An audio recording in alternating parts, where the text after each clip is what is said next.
Settled? Again, welcome to the 2022 Single Family New Construction Cost Effectiveness Analysis webinar. That is quite a mouthful. I am Misty Bruceri, and I'm the coordinator for the REACH Codes program, which is a part of our statewide Codes and Standards program. I'm here today with Aaliyah German and Ada Liu from Frontier Energy, as well as Adam Zelazin from Misty Bruceri and Associates. And we are going to present the results of the cost effectiveness analysis for new single-family homes under the 2022 code. Okay. So today we're going to present the results of the analysis, and we provide this data to jurisdiction staff to help you make informed policy decisions so that you know what are the costs and impacts of different policy options that you're considering. And so first I want to say that we will be recording the session. So I want to let everybody know that. And the recording will be available online likely within a few days, as well as the presentation. So I'm going to get things started with just a brief overview of the REACH Codes program and the high-level objectives of the cost effectiveness analyses. And then I'm going to turn things over to Ada and Aaliyah to provide a detailed review of the analysis methodology, the assumptions, the rationale, and the results. After that, I'll be back with just a brief summary of some ordinance options that are supported by this analysis, so that to get you started thinking on some possibilities for the ordinance. Okay. So beginning, as I noted, the REACH Codes program is a part of the statewide Codes and Standards program, which advocates for more stringent building and appliance standards, supports local governments in REACH Code adoption and implementation, and also provides support for compliance with the code. Our REACH program, our primary objectives is to support local governments and facilitate the adoption and implementation of REACH codes. We provide a lot of different technical support and resources, including, of course, the cost effectiveness analyses, which are key to understanding the options and the possibilities from a mandatory perspective. We also provide draft model language, staff report templates, tools such as our cost effectiveness explorers, webinars such as this, and our newcomer series that we did with Bayren and SEEK and the Building Decarb Coalition, as well as other general technical support upon request. And so I'm going to get started now. Our cost effectiveness analyses, our primary objective of these studies is to identify cost-effective and non-preempted measure packages. When I say non-preempted, I'm not going to go into a detailed explanation here, but I would refer you to our newcomers webinar on cost effectiveness. Preemption means, just give you a brief explanation of preemption. The federal government regulates appliance efficiency for many appliances, including HVAC and water heating. And they set the minimum efficiency standards for those appliances, and state and local governments are not allowed to preempt the federal government by setting different standards. So in our analyses, we do not use any high efficiency equipment. Now, that's not to say that a builder couldn't use that in their project. They can, of course, use any measures in their project, but for our analysis and to show cost effectiveness, we have to use standard efficiency, standard minimum efficiency equipment. So our analysis is looking for those packages that include that kind of equipment and are cost effective. We do the analysis statewide, so for all 16 climate zones, and it's intended to support requirements that may be adopted anywhere in the state. So we try to customize it for each climate zone. The analyses show cost effectiveness using two different metrics. The first is on bill, which is a customer perspective, which we call on bill, but it's the customer perspective using local utility rates. And the second is time-dependent valuation, or TDV, which is the compliance metric for the state code. Okay, our studies are consistent with Title 24, Part 6, which is the energy code. We used many of the same assumptions. We used the same prototype. We used the same analysis periods, things like that. And so we try to keep things as consistent with the code as possible. And in addition, we try to keep things a little bit on the conservative side. The reason for that is that we realize that this study is intended to support a mandatory requirement. And because of that, we try to keep things a little bit conservative. It's much easier to make things work on paper than it can be in real life. So we want to try to just leave a little bit of room there. Okay. And lastly, I just want to say that the study isn't intended to do a couple of things, and I just want to make sure that everybody's aware of that. This is not an example of best design practices. One could certainly design a more efficient building than the prototype we use for basic compliance.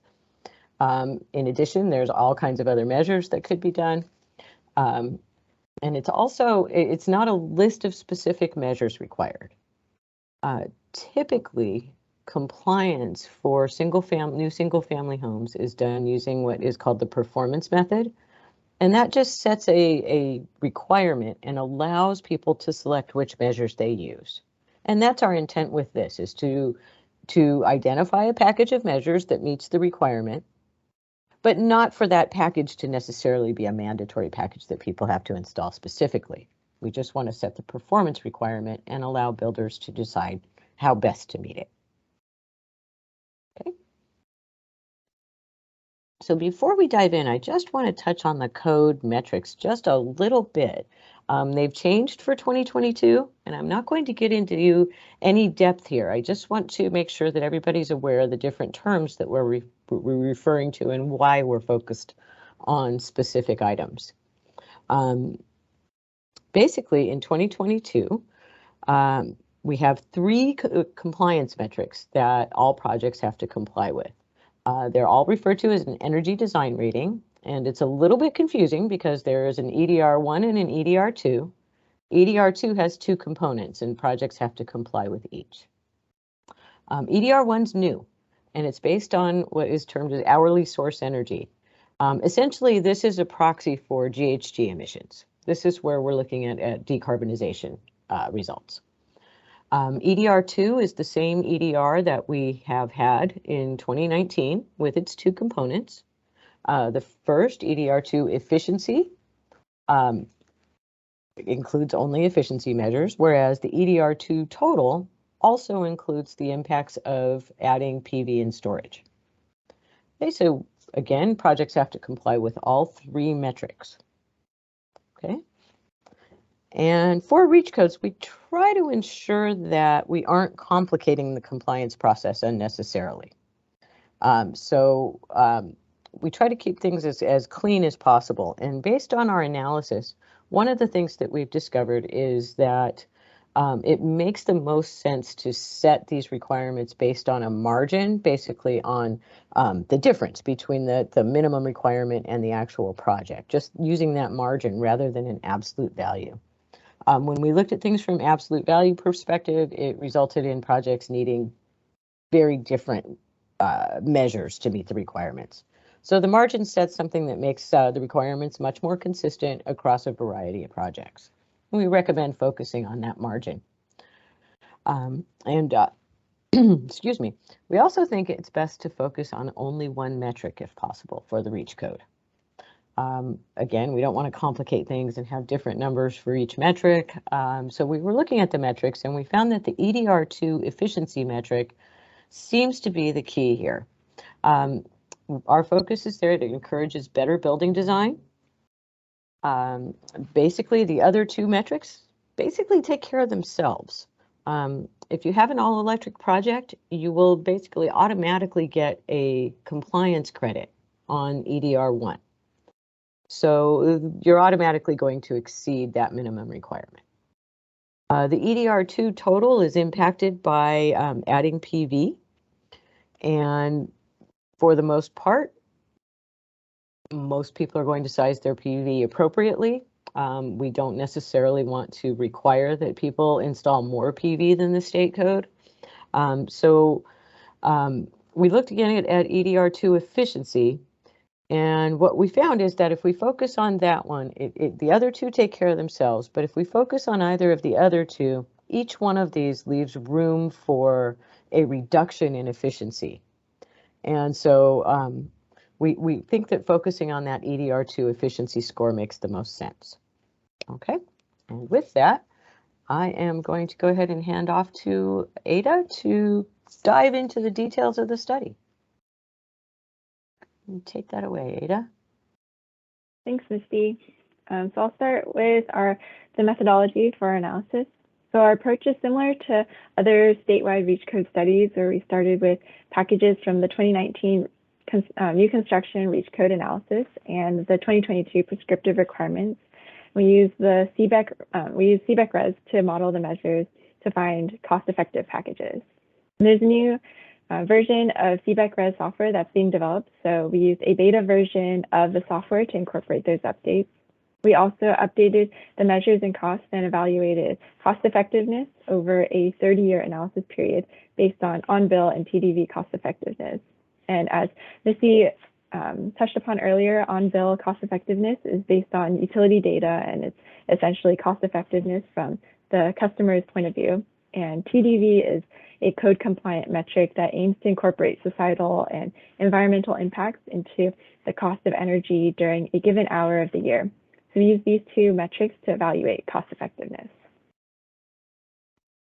So we've evaluated both the 2100 and 2700 square foot CEC prototypes, and then we blended the results to create a 2400 square foot prototype.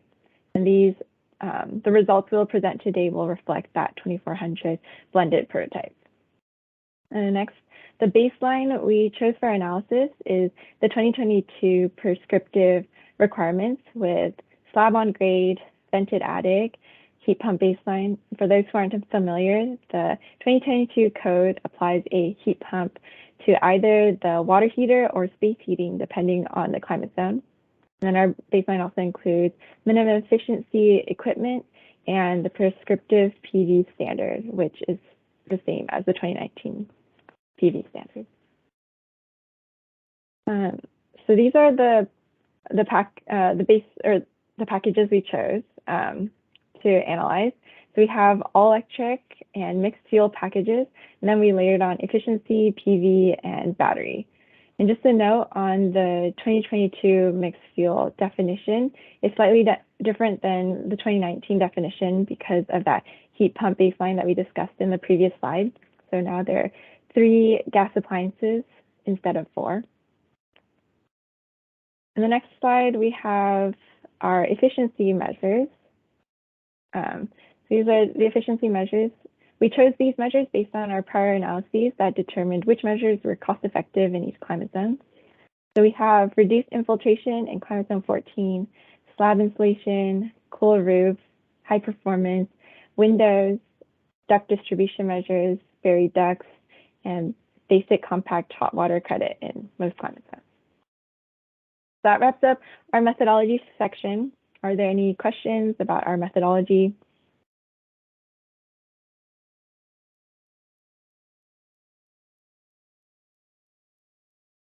Okay, doesn't look like there's any questions. So we'll continue. Oh, sorry. I don't see any questions coming into the chat. No raised hands. Okay, great. So we'll continue on to our cost analysis. So for cost effectiveness, earlier I introduced the 2 methods for cost effectiveness, on-bill and TDV, and we'll unpack that a little bit more here.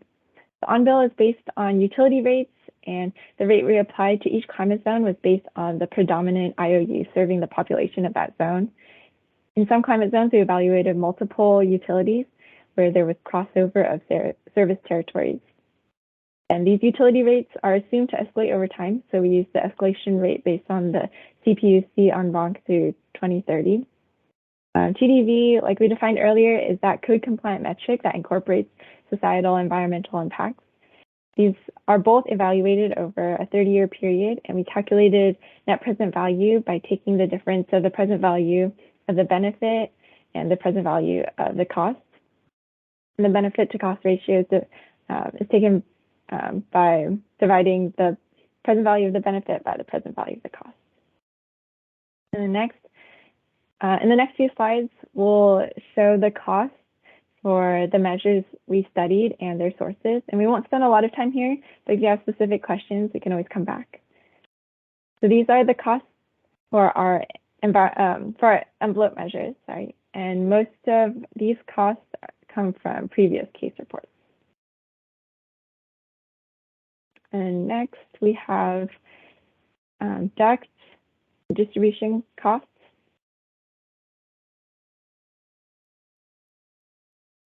Yeah, and then we have our PV and battery costs, which were taken from prior case and REACH code reports. Now I'll hand it off to Aaliyah to discuss the all-electric and mixed fuel costs. Great. Yeah, thanks so much, Ada. And I'll just wrap up our cost discussion here.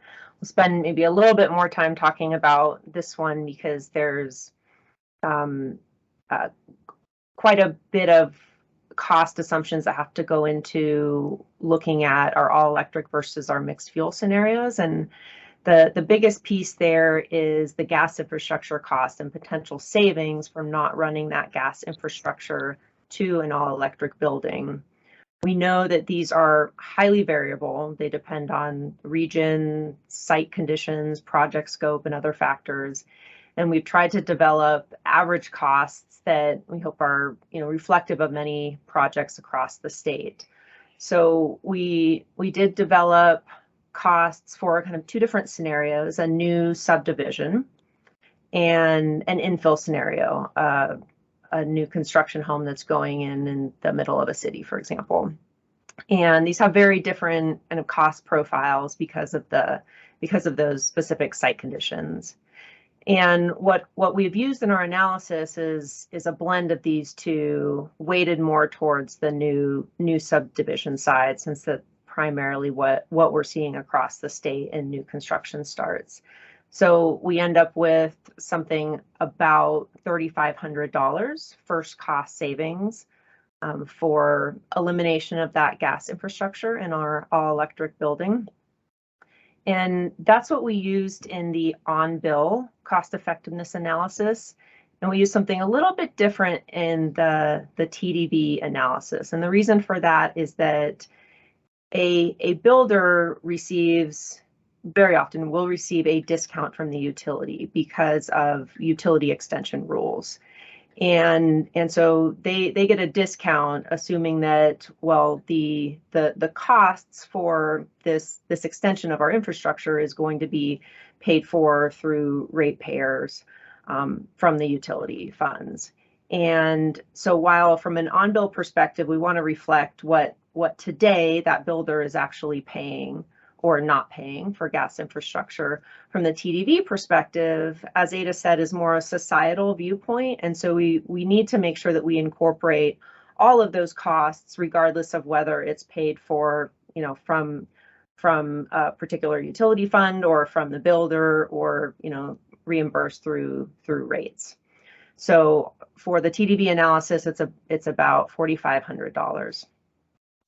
And then lastly, this table on the bottom shows appliance costs, the delta between all electric and mixed fuel. And these are much smaller, relatively similar, going from a heat pump to a gas furnace, split AC, same with water heating and our other gas appliances.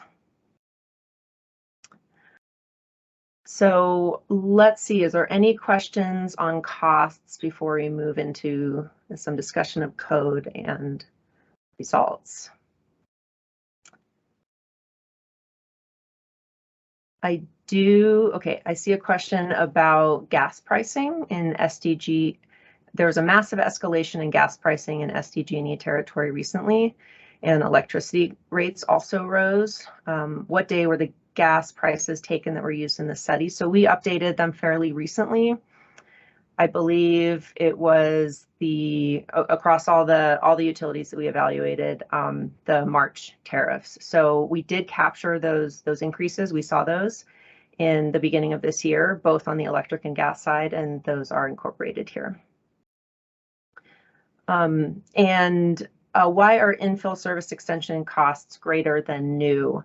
It's because of the site conditions that you're dealing with. You're dealing with an existing neighborhood. You already have pavement down, you already have infrastructure in that ground, versus a new subdivision where everything's open. You can take advantage of joint trenching and laying down infrastructure for multiple utilities at the same time. You're running it to multiple buildings at the same time, so there's kind of a factor there that reduces it on a per house basis. So those are the primary factors that make such a big difference between those two conditions. And one more question, how did we arrive at the 80-20 weighted average?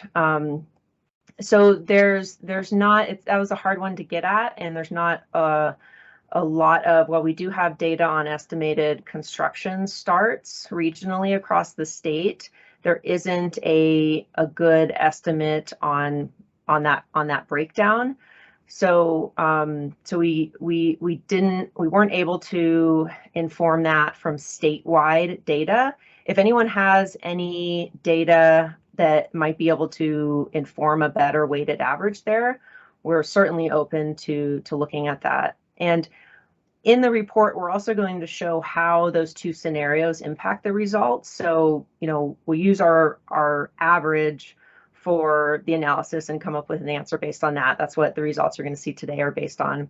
But then we'll also take a look at, well, what if we just are looking at a subdivision and base our costs specifically on that, on a new subdivision? Or what if we do have an infill scenario? What do the results look like if we use those costs only? So we'll show that breakdown in the report. All right. We will keep moving and talk now a little bit about the 2022 code. I want to give just a little bit of context and background on some of the important code changes that I think are relevant to reviewing the REACH code results. So Ada introduced us to the heat pump baseline, and specifically what that means is that the Energy Commission has set prescriptively a baseline that requires a heat pump in every home prescriptively. And in most climate zones, that's a heat pump water heater. So our base case is established using a heat pump water heater and then a gas furnace. In a couple of climate zones, 3, 4, 13, and 14, that's switched. So we have a heat pump space heater and then a gas tankless. So this is a pretty big change that the Energy Commission made, that combining that with the new source energy metric really will result in more heat pumps in homes throughout the state. A couple of other changes related to electric buildings are mandatory requirements related to scenarios where you are installing a gas appliance. So if you do choose to install gas water heater, gas space heater, gas clothes dryer, or cooking, you do need to pre-wire to prep that space for the installation of an electric appliance when you replace that down the road. If you install a gas stove, you are required to have higher kitchen ventilation to provide better removal of indoor air pollutants. And there's been studies that have shown that there are higher indoor air pollutants in homes that have gas stoves. And so that's what drove that change. And lastly, as Misty did mention, there is a performance credit for an all-electric design, and we'll take a look at that. So we have two major metrics, 3 different specific metrics that you have to meet to be code compliant. Our TDV multipliers have been updated, and they've been updated in cooperation with new weather files. And we have this new source energy metric, right? That's a great proxy for greenhouse gas emissions. And so these two graphs show EDR margin. So that's your EDR, the EDR of a project relative to the code minimum. So an EDR margin that is greater than 0 means you are code compliant, and EDR margin less than 0 means you are not code compliant.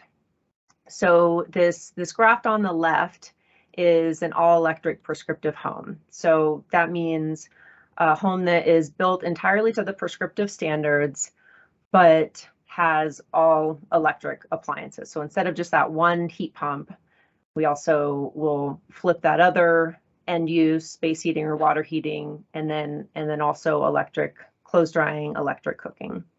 And just by virtue of converting all your appliances to electricity, you have a code credit in every climate zone except 15, very, very, very marginally, and 16, where there are some challenges with electric resistance backup and space heating. But everywhere else, both based on EDR1 source and EDR2 TDB, there is a compliance credit. Now, our graph on the right is kind of going backwards to 2019 code and getting rid of that heat pump baseline. So if a builder did want to try and install what we'll say is a traditional, mixed fuel home with 4 gas appliances, gas water heating, gas space heating, they're going to see a pretty big penalty that they're going to have to overcome with some pretty significant measures. So what this is telling us is that it's going to be very difficult to ignore that heat pump baseline, and is going to force, probably all projects to have at least one heat pump in their home.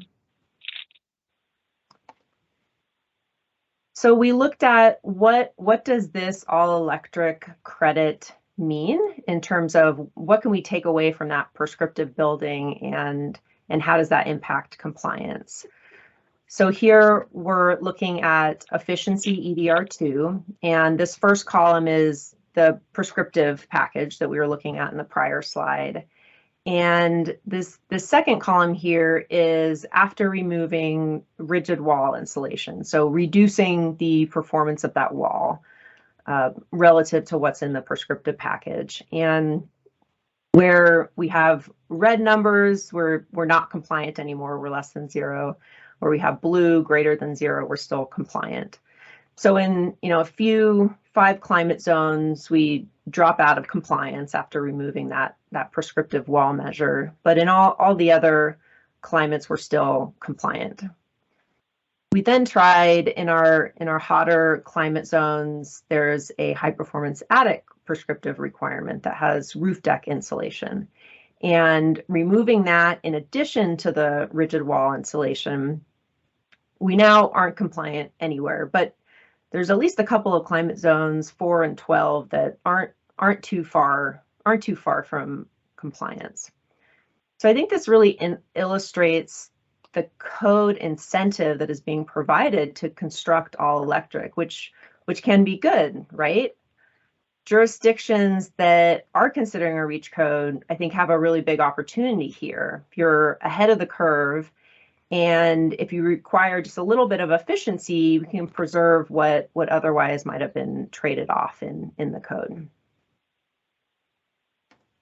Okay, before we jump into results, to see if there's any other quick questions, and we will stop again after the presentation's over for more discussion, but if there's any questions on those slides, happy to respond to them now.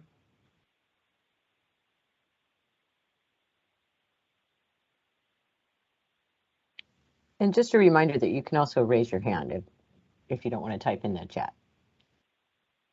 One question, did you do the metrics with 3 gas appliances? So I'm assuming this question is in relation to these graphs here.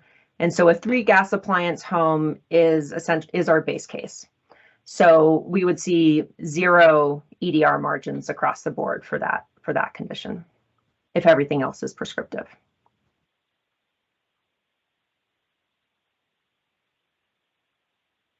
Oh, and I do see one question I missed about the 80-20 split from Lawrence on the all gas infrastructure cost. Is that the same from the 2019 methodology? And it is a little bit different. We did not, in 2019 analysis, we did not separately price out a new subdivision versus infill scenario, and so we didn't apply that weighting there. We wanted to do that. We had a little bit more data to get perhaps a little more granular this time, and wanted to look at those 2 separately. All right. Let's step into the results. Okay, so I'm going to show a series of slides that have results by climate zone and utility. So you'll recall that Ada mentioned that in some climate zones we are looking at results based on two different utility costs because that territory is served by multiple utilities. We also have City of Palo Alto utilities and SMUD that we have evaluated as well. So we've got more than 16 rows here, but it does cover all 16 climate zones. Of EDR1 and EDR2 margin, and then we'll see on bill and TDV results, both benefit to cost ratio and net present value. So our green cells here mean we have a cost-effective solution, and red means we are not cost-effective. So this is the all-electric prescriptive package. It is entirely prescriptive with the exception of climate zones 15 and 16, where we saw prescriptively they don't quite meet code, so we added compact distribution in climate zone 15 and high performance windows in climate zone 16 to bring that up to code compliant. And we see that based on utility costs, on bill cost effectiveness, the package is not cost effective anywhere except for in CPAU and SMUD territory. And that's because utility costs are expected to be higher in the all-electric case than in the mixed fuel case. However, relative to TDV, which has many other components in it aside from utility costs, this package is cost-effective everywhere. And some comparisons specifically of on-bill cost effectiveness. The first couple of columns here are the prescriptive packets that we just looked at in the prior slide. And then we've layered on a couple different efficiency packages. So the first one is those efficiency measures that Ada went over in the methodology. And in most cases, this improves the cost effectiveness, not a ton. It does flip it in a couple of climate zones, but in many, it's not enough to change the result. And then to that package, we also looked at the inclusion of a NEA Tier 3 heat pump water heater. So this is a high performance heat pump water heater that is higher efficiency than federal minimum. So this is a preempted package and cannot be used as the basis for a REACH code. But we do look at these packages sometimes to evaluate and compare what a more realistic package of measures that a builder might install is. NEA heat pump water heaters are very common, and any heat pump water heater that is going into a residential home is likely NEA certified at some tier. And so this does have a bigger impact. It does flip the result to cost effective in a handful of additional climate zones. And then it's pretty close in a few others. So so that does have a little bit more of an impact than even just the suite of efficiency measures. But next we'll layer on PV and battery. So you can see that the addition of PV has a very big impact on the result. So what this package is increasing the code compliant PV system to offset 90% of the estimated annual electric load. And I'll say the utility costs are based on today's tariffs and today's net energy metering rules, right? We know that those are going to change at some point. We don't know exactly how they're going to change, so we can only do this evaluation based on what we know today. But we have a pretty healthy margin, right? If you look at these net present values, almost all of them are above 5,000, and most of them, many of them, are above 10,000. So we definitely have some room to allow for, say, lower benefit through utility bills and still be cost effective.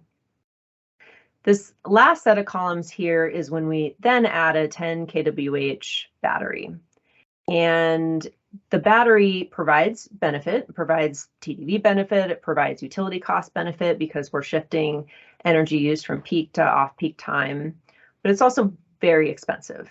And so generally this, in all cases, it does reduce cost effectiveness, and it's still cost effective in most cases, but there are a handful where it drops below that 1.0 benefit to cost ratio mark.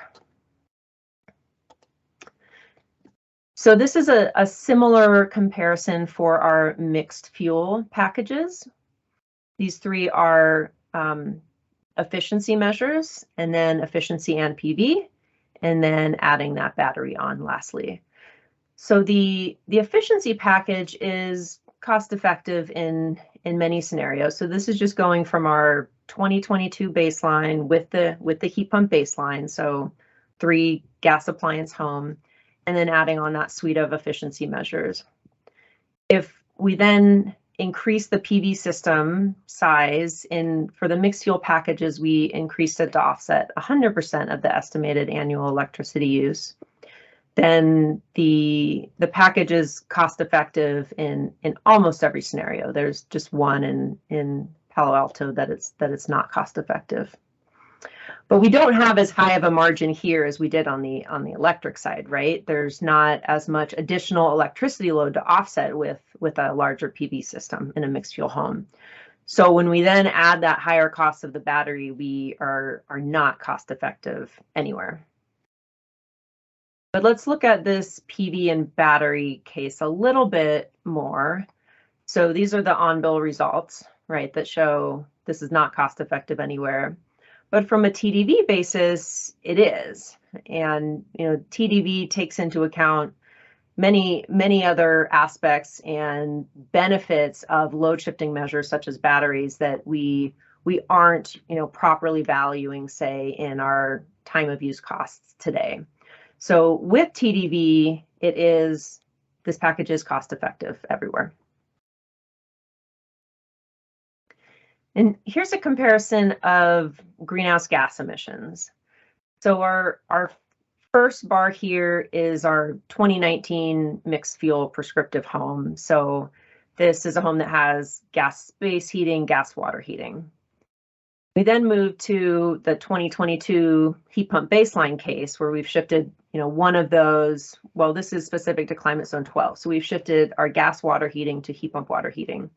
And just by virtue of this code update, we have quite a bit of savings, right? Then we go to our all electric prescriptive home and we double that, or even more than double that. We add on some efficiency, it improves it a little bit. PV improves it a little bit too. Battery has a bigger impact. These are all electric now. This last bar is that mixed fuel efficiency PV and battery case, and it's similar to our all electric prescriptive case, a little bit higher. So this is just one climate zone. The values are different across our different regions and in the state, but the trends are similar. So we are recommending that a REACH code establish targets based on efficiency EDR. And Misty touched on this a little bit. The reason is, one, is this is a metric that really focuses on efficiency measures, or those measures that are valued in that bucket in our performance calculation. And so if you set a REACH code target based on that metric, then you're going to be requiring efficiency measures to meet that, efficiency and load shifting measures to meet that, and not just PV is really the big measure that we're kind of differentiating from. If you base a REACH code on total EDR margin, then it's really easy to just apply additional PV, higher PV capacity to offset that.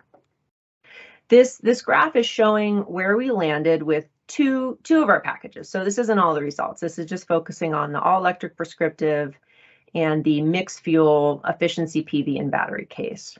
So the all electric prescriptive is this blue bar, and this represents that slight lift for an all electric home to preserve those efficiency measures. So kind of not requiring anything above and beyond what is the equivalent of our prescriptive envelope standards, but ensuring that something equivalent to that is met in a REACH code. This gray bar is the mixed fuel efficiency PV and battery case. So this is definitely a much bigger reach. It's pushing the bar further. This is in most climate zones on the order of 9 to 10 EDR margins. So that's a much more significant reach for a project to hit those margin targets relative to what we're recommending here on the all electric side. And I just have one more slide to kind of summarize next steps, and then we'll pause for some questions. So the next steps from the analysis side is that we are in process of developing a report, and we expect that to be out to you all in the June-July timeframe. In that, we are additionally, in addition to the 2 prototypes that we've looked at here, we're looking at a 625 square foot ADU, and so that will be incorporated into the report. There are some updates that we'll be making between now and then, but nothing that we really expect to impact these results too significantly.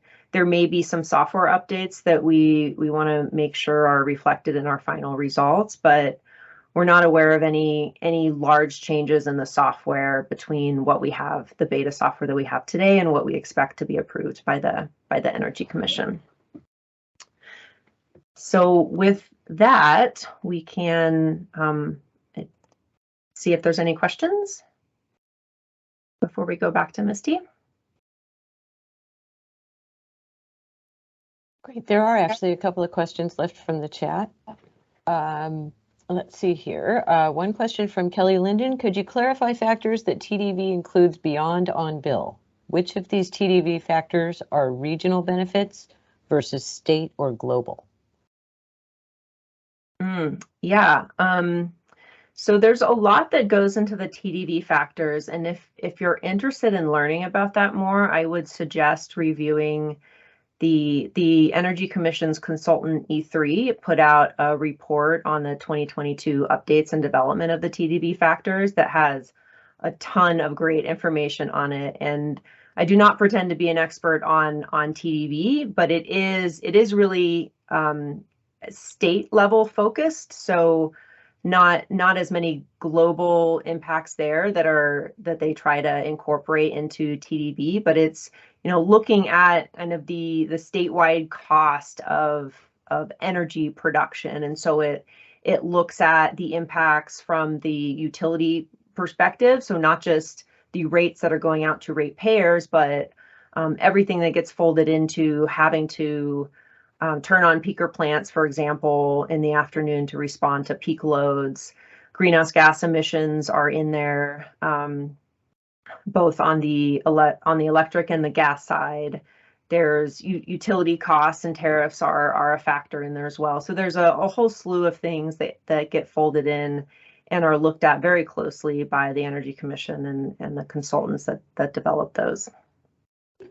Leah, I've also found that there's a presentation that the commission did on that topic, and we can include the link to both the report and that presentation. It's a little higher level, but I found it very helpful too. Sounds great. Yeah. We'll include links to both of those.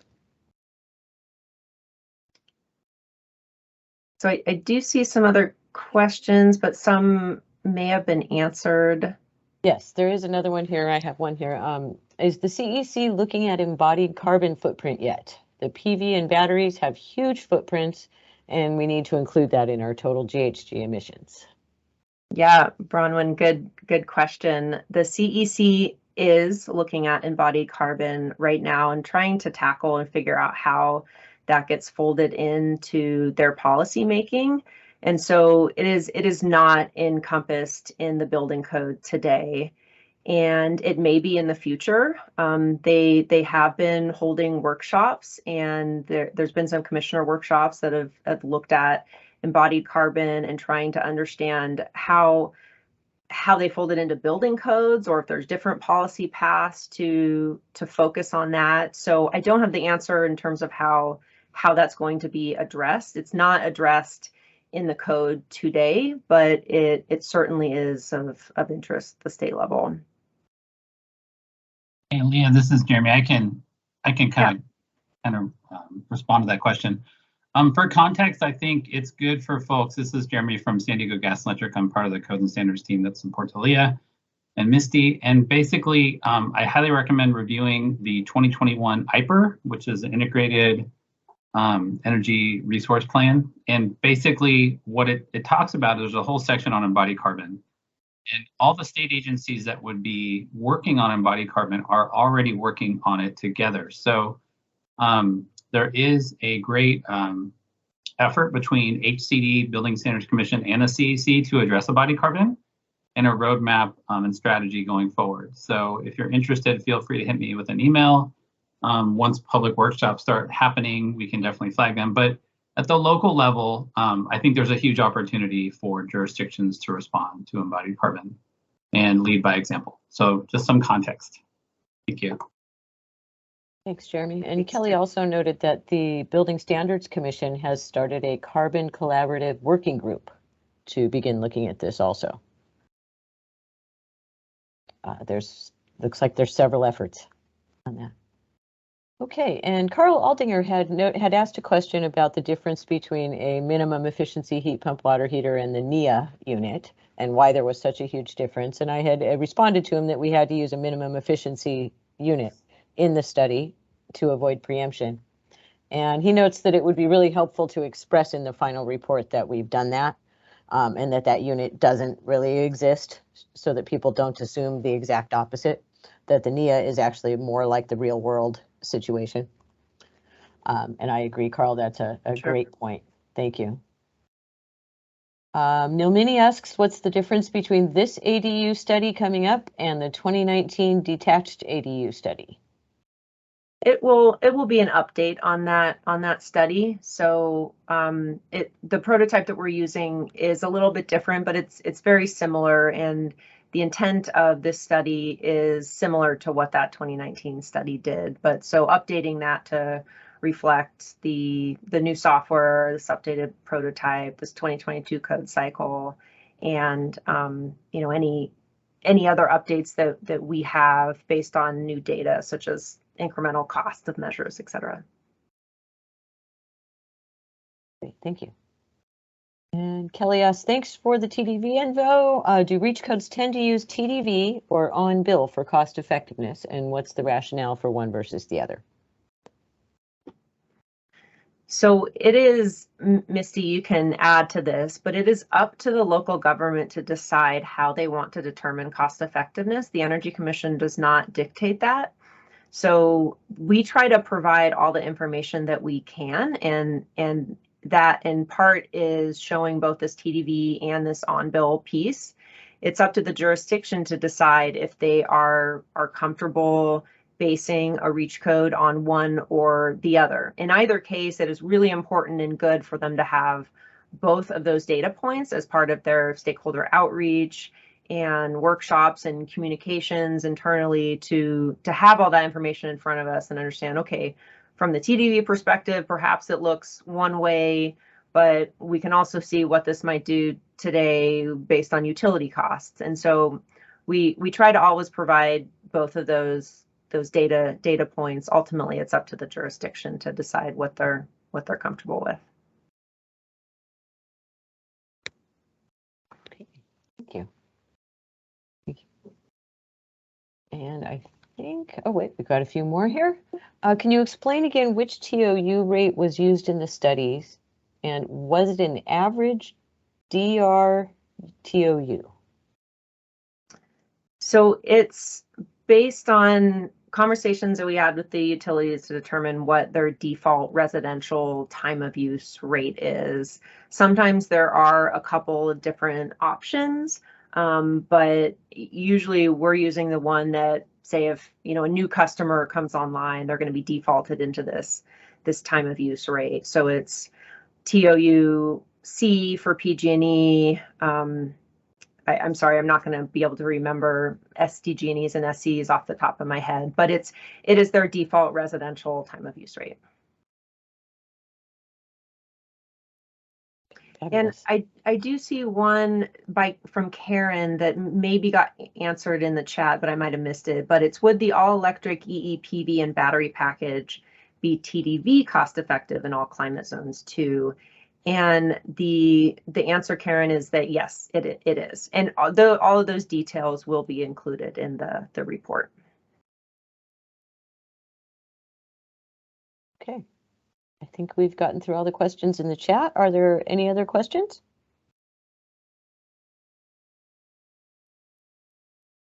This is Jeremy from SDG. I just want to comment on the rate concept.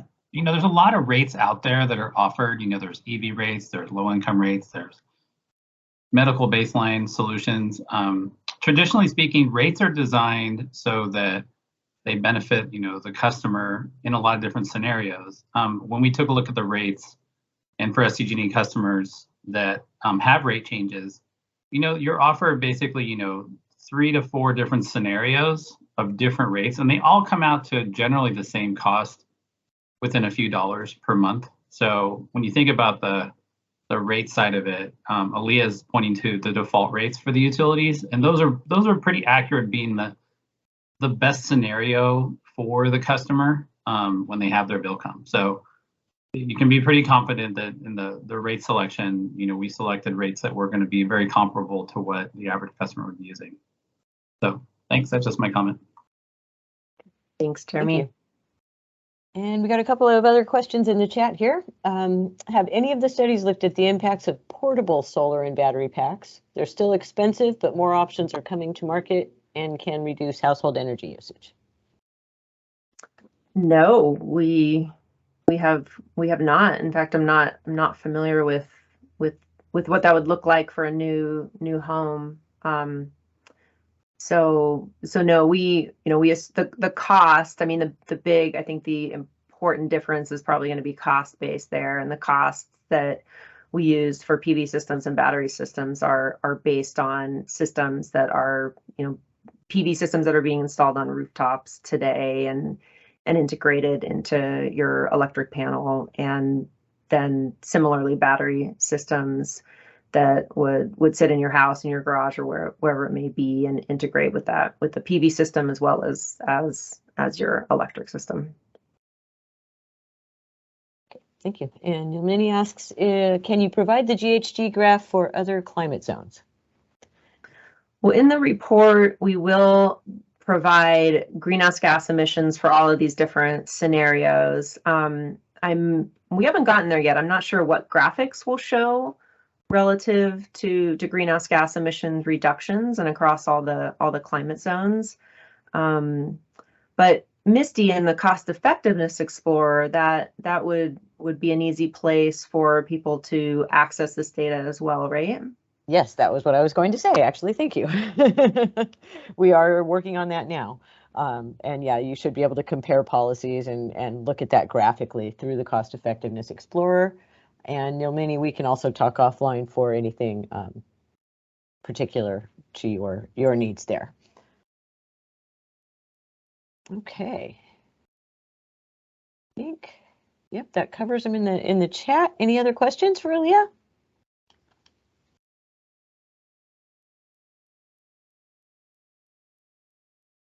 Okay, I think not. Okay, thank you very much, Aaliyah.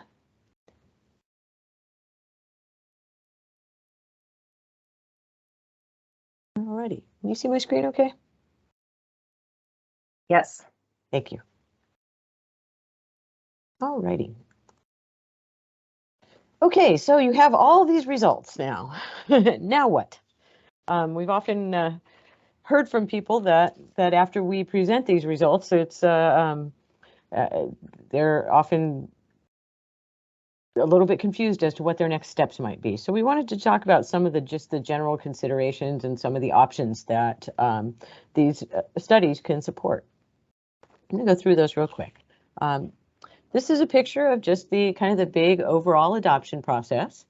And at this point, most of you are in this area here in the beginning of the process. You've likely had some direction from council or your board of supervisors to begin looking into a REACH code of some sort.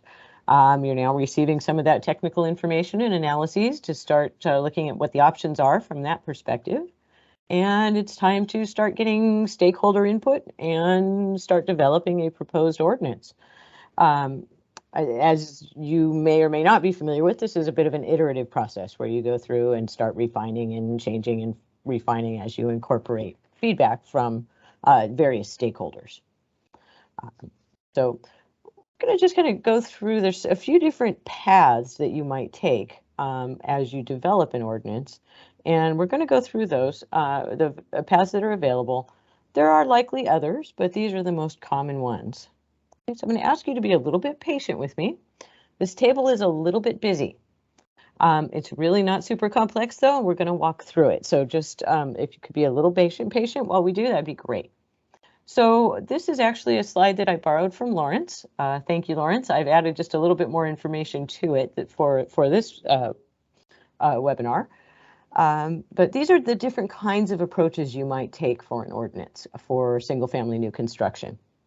The first might be that you just require efficiency, an efficiency lift. Perhaps you just say all new construction has to exceed the minimum energy code by X% or by a particular compliance margin on that EDR2 efficiency. It's a pretty simple structure, preserves choice for people. It also provides an opportunity if you have an interest in a specific measures. For example, say cool roofs. If you just wanted to say all new construction has to have a cool roof or something like that, there's a lot of opportunities to do that. This particular study will not support specific measures, but we do have other analyses there.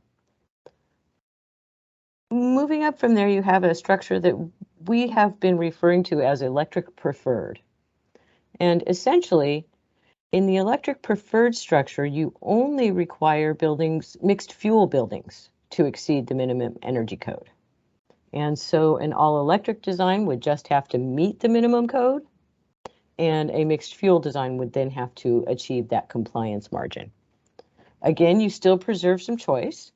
There's lower GHG savings than some of the other choices with electric only, but it does increase some of that it does increase the incentive to build electric by structuring the mandatory requirements that way. Next, you could be looking at an electric only ordinance, and there's a couple of different paths for that.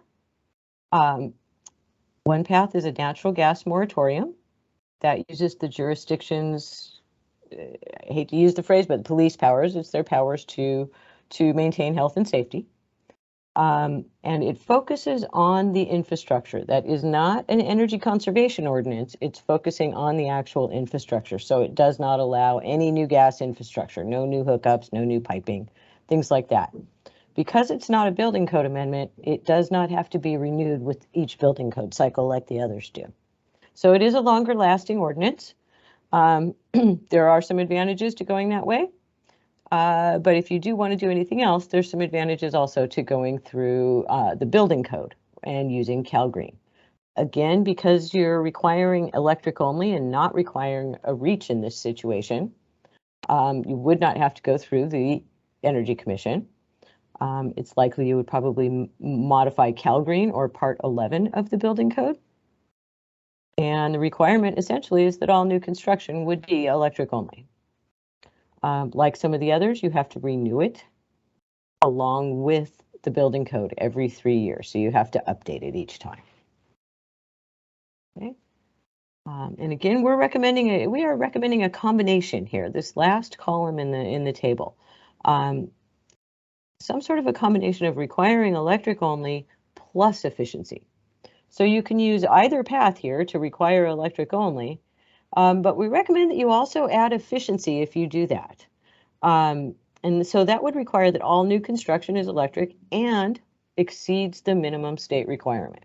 So there could be that small lift that Aaliyah was showing with the margin that is achieved by that prescriptive design. You could actually even require a larger lift with PV and things like that. This has the biggest impact. It does have to be renewed because it does include a building code component you'd be modifying the energy code by requiring that people reach beyond. So it would have to be renewed with each with each building code cycle. And it would also require CEC approval. Anytime you modify the energy code, part 6 of the building code, you have to go through the CEC approval process. So an efficiency, electric preferred, and electric only plus efficiency, all 3 of these would require Energy Commission approval, whereas an electric only ordinance would either go through the Building Standards Commission if it was Cal Green, or be done at the municipal level entirely if it was a natural gas moratorium. Okay, any questions on that? I know it's kind of a lot of information, but I wanted to kind of try to lay this out in with the 4 different basic options for the structure. Okay, fabulous. Aaliyah mentioned our cost effectiveness explorer, and we are madly programming that right now and redesigning for 2022. We're getting very close, and we have things set up in much the same way here. I wanted to just show you a little bit of a screenshot here. This is the policy options. It's the kind of the beginning page, and you can pick what kind of a policy you'd like to develop. You're not stuck with that when you pick one. But then you start getting in there, you select the template, and you can then customize all the different policy options. You can add PV, you can add storage, you can take those things away. Ultimately, you'll be able to estimate the greenhouse gas emissions, energy, and cost impacts on a citywide basis. We have some new construction forecasts for single family that we're incorporating in the tool now. That data is, for lack of a better word, difficult to come by, and sometimes not particularly clean and easily used. And so what we've done in the tool is we have included our default assumption about what the rate might be, based on our best ability to get to that data. But we also then, if you have better data for your jurisdiction, if you actually have some good planning data, you can enter the actual data and then look at the difference. You can't quite yet download the model ordinance language from the tool for new construction, but we're working on that as well. It'll also allow you to compare policy impacts. It has a graphical output, and you can take a look at the different metrics. And you can share policy options with colleagues too. So as you're developing a policy, you can start working on it, save it, and then share that with colleagues. So I encourage you to take a look at that. As I said, we are working in parallel with the design, with the technical teams, and so we're trying to make these things all come together. And we are hoping that within the next couple of weeks, we will have all of these results incorporated and you can begin working on policies. Okay. So many of you have heard this before from me, but I did just want to offer a little bit of an explanation as to why we keep including efficiency in this. It's often easy when considering a clean electricity supply or a clean and renewable electricity supply to think, well, if the electricity supply is clean, efficiency just doesn't matter. It's all clean. It's all, it's all decarbonized. What does it matter? It does matter though, and there is a difference. And so I wanted to show you some of the impacts and why we're promoting including efficiency in any kind of a mandatory requirement. So this graph shows the greenhouse gas reduction, as well as the benefit to cost ratio in the on-bill format for 3 different climate zones. I just chose 3 here. This is climate zone 10, that's in San Diego territory. 12, that's up near Sacramento area, and 14, that's SCE territory, eastern part of California, Riverside and all those kind of areas. And what you can see here is the difference here. If we look at the greenhouse gas savings first, these are the blue bars, and they're on this scale on the left here, or yes, the scale on the left. What you can see here is that the all-electric prescriptive is really, the switch to electrification is where you're getting the bulk of this greenhouse gas reduction. However, there is an incremental jump. Even in a pretty mild climate zone, when you add the efficiency to that package, and then yet another jump, a slightly smaller jump when you add PV also. Okay, in these milder climates, that jump with efficiency in this case actually reduced the benefit to cost ratio a little bit. As you can see, it was below 1. This green line represents a 1.0, which is cost effective. It already was pretty dismal to begin with. Adding efficiency reduced that a little bit, and then adding the PV increased the cost effectiveness to basically infinity, which means that you have cost savings. There's no incremental cost. The incremental cost is negative, and the operating costs are negative. So it is cost effective on day one when you have an infinity result. Okay. But what you can see is as these climates get a little bit more extreme, there actually is a pretty decent jump here. The jump, the jump goes between about 15 to 25% of an incremental jump from these energy efficiency measures. So in climate zone 14, basically, if you build 4 houses that are efficient, that include this energy efficiency package, you would offset the greenhouse gas savings from electrifying a whole nother house. So for every 4 houses you build with efficiency, you'd offset another whole house that got electrified. So it really is significant, and it does matter is really the point. We again do see the biggest benefit from the electrification, but there is more benefit to be gained cost effectively. In climate zone 14 here, you can see that this is up near about a 3.0, so it's very cost effective to add efficiency measures here.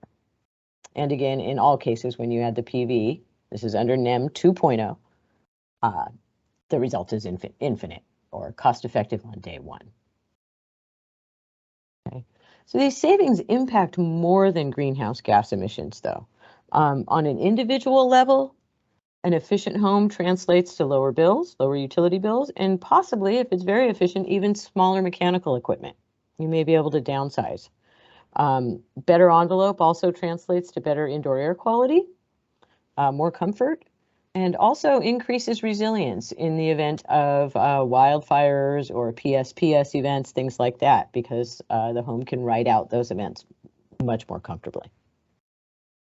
Okay, so I've shown this slide before, so some of you may have seen it. It's from a CEC workshop last year, and I just wanted to point out that these individual results actually pan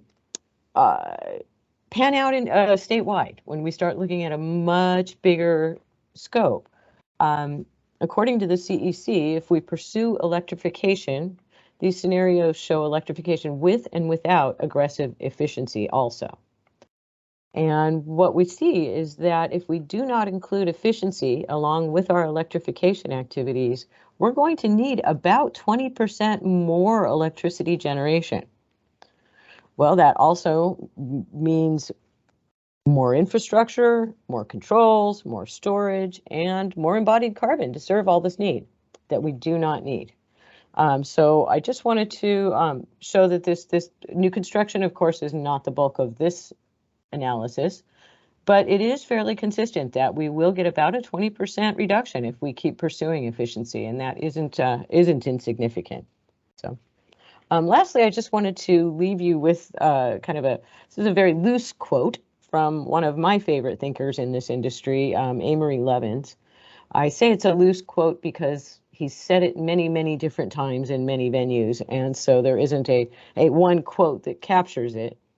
But I think it's important to remember, and it's something that's guided my career for many years, and that is that people don't want kilowatt hours or lumps of coal or some barrel of sticky black goo. And frankly, we don't want PV panels or wind turbines either. And that's Misty's edition. But what we do want are hot showers and cold beer. And what we need to do is try to find the best way to provide those things to meet our needs and the most efficient, using the least amount of energy if possible. Okay. Any questions?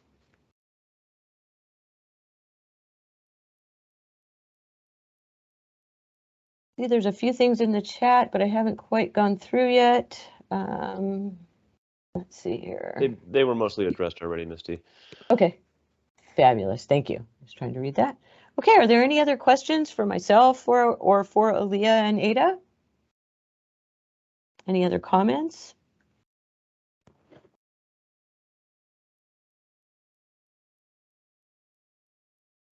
Is there anything that we have are there any gaps in what we have presented today in what you are looking for?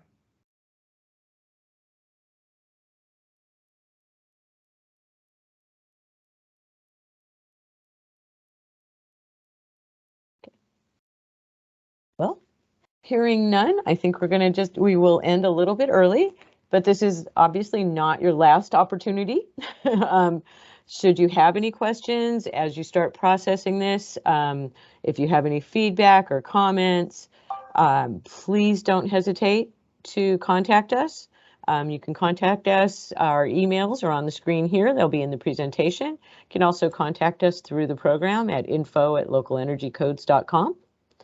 And I encourage you to please do that. We're happy to talk with you about the results anytime and help you work through them. I do see a couple of more comments about things that folks would like to see in the reports. Let's see here. There is one question from Carl. And a question from Carl. Okay, Carl? Does the report show the actual estimated gas and electric rates used in the 30-year assessments? Yes, it does. We have all of that information in there. It also includes the site energy data as well.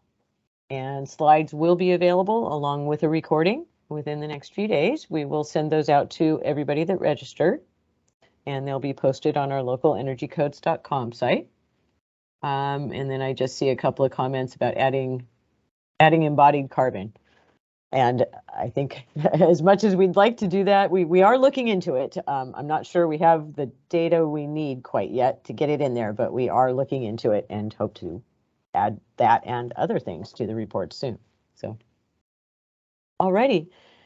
Thank you very much, Aaliyah and Ada, for your presentation and all the hard work you've done on this analysis. We all really appreciate it and know that you have really put a lot of work into it. And so thank you again.